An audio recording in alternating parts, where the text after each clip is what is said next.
नमस्कार। आज हम साझेदार के अवकाश ग्रहण वाले अध्याय में से अवकाश ग्रहण करने वाले साझेदार को भुगतान की विधियों वाला टॉपिक पढ़ेंगे कि जब एक साझेदारी फर्म से साझेदार का अवकाश होता है, रिटायरमेंट होता है, तब उसको भुगतान हम किस तरीके से कर सकते हैं, भुगतान की कितनी विधियाँ होती है और उनकी विधियों के प्रकार के बारे में आज हम अध्ययन करेंगे। तो देखिए, जब एक साझेदार अवकाश ग्रहण करता है तो सामान्यतः उसके जो पूंजी खाते का शेष सभी समायोजनों के बाद में जो होता है उस राशि का भुगतान उस साझेदार को किया जाता है। तो वो उस साझेदार की देय राशि है। तो अब साझेदार के जो भुगतान की विधियां हैं वो आपको मैं बताता हूं कि कौन कौन सी विधियां हैं जिनका अध्ययन हम साझेदार के अवकाश ग्रहण करने पर भुगतान की विधियों के तहत करते हैं। तो चलिए देखते हैं साझेदार के अवकाश ग्रहण पर भुगतान की विधियाँ। देखिए, अवकाश ग्रहण करने वाले साझेदार को देय राशि का भुगतान करने की विधियों की हम बात करते हैं तो हमारे सामने स्क्रीन पर देखिए 4 विधियां दी गई है।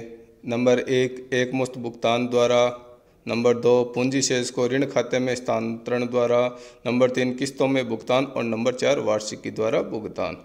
तो यानी एक साझेदार के अवकाश पर उसको देय राशि का भुगतान हम एकमुश्त भुगतान द्वारा कर सकते हैं, उसके पूंजी शेष को ऋण खाते में स्थानांतरण द्वारा कर सकते हैं, किस्तों में भुगतान कर सकते हैं और वार्षिकी द्वारा भुगतान कर सकते हैं।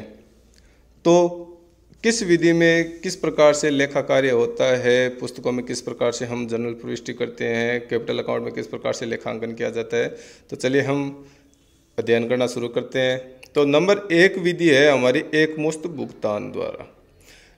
मान लेते हैं कि हमारे साझेदारी फर्म में ABC 3 साझेदार है और C अवकाश ग्रहण करता है और C को सभी समायोजनों के बाद में उसके पूंजी खाते का शेष है या देय राशि है वो 1 लाख रुपए बनती है। ठीक है, तो C को 1 लाख रुपए का भुगतान फर्म द्वारा किया जाना है। अब यदि फर्म के पास कैश में या बैंक में तरल साधन मौजूद है, यानी हमारे पास कैश बैलेंस पड़ा है या बैंक बैलेंस पड़ा है, तो फर्म है वो पूरी राशि एक साथ नकद में भुगतान कर सकती है। तो भुगतान जब नकद में एकमुश्त किया जाता है तो क्या प्रविष्टि देखो की जाती है एकमुश्त भुगतान विधि में। Retiring partners capital account debit to cash या बैंक। अगर हम नकद कर रहे हैं तो टू कैश और यदि चेक द्वारा कर रहे हैं तो टू बैंक अकाउंट।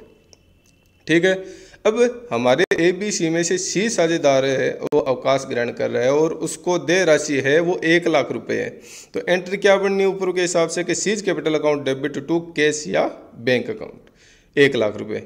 तो C को कितने रुपए देंगे, हम 1 लाख रुपए देंगे। तो एंट्री बनी C's capital account debit to cash या बैंक अकाउंट। अब इस प्रविष्टि का हम कैपिटल अकाउंट में लेखा किस प्रकार से करेंगे। देखिए, कैपिटल अकाउंट हमने बना रखा है, कैपिटल अकाउंट आपके सामने है, पार्टनर्स कैपिटल अकाउंट।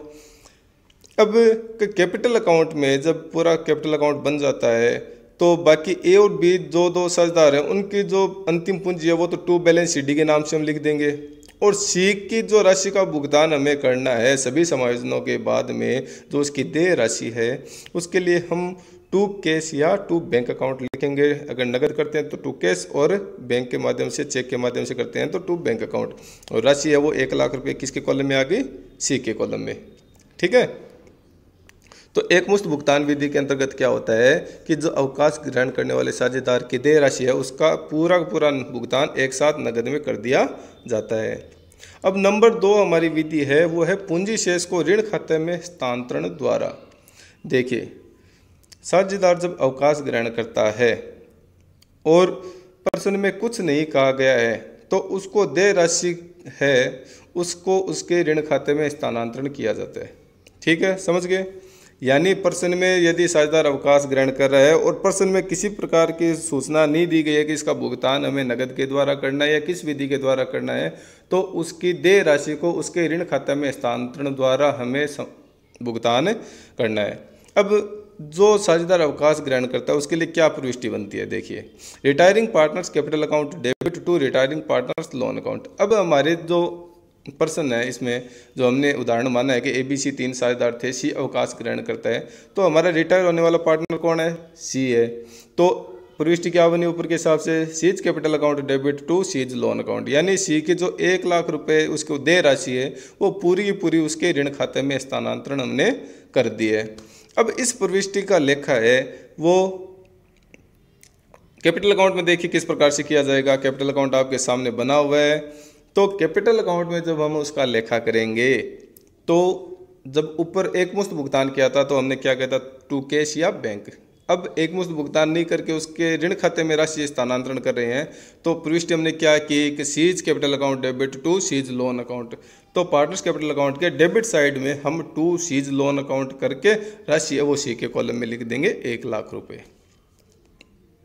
ठीक है, तो इस प्रकार हमने अवकाश ग्रहण करने वाले साझेदार को भुगतान की जो 2 विधियां हैं उनका अध्ययन किया है कि एक मुश्त भुगतान विधि में हम किस प्रकार से लेखा पुस्तकों में लेखा करेंगे, और यदि पूंजी शेष को ऋण खाते में स्थानांतरण द्वारा भुगतान करते हैं तो किस प्रकार से हम जनरल प्रविष्टि करेंगे और किस प्रकार से हम कैपिटल अकाउंट में उसका लेखा करेंगे।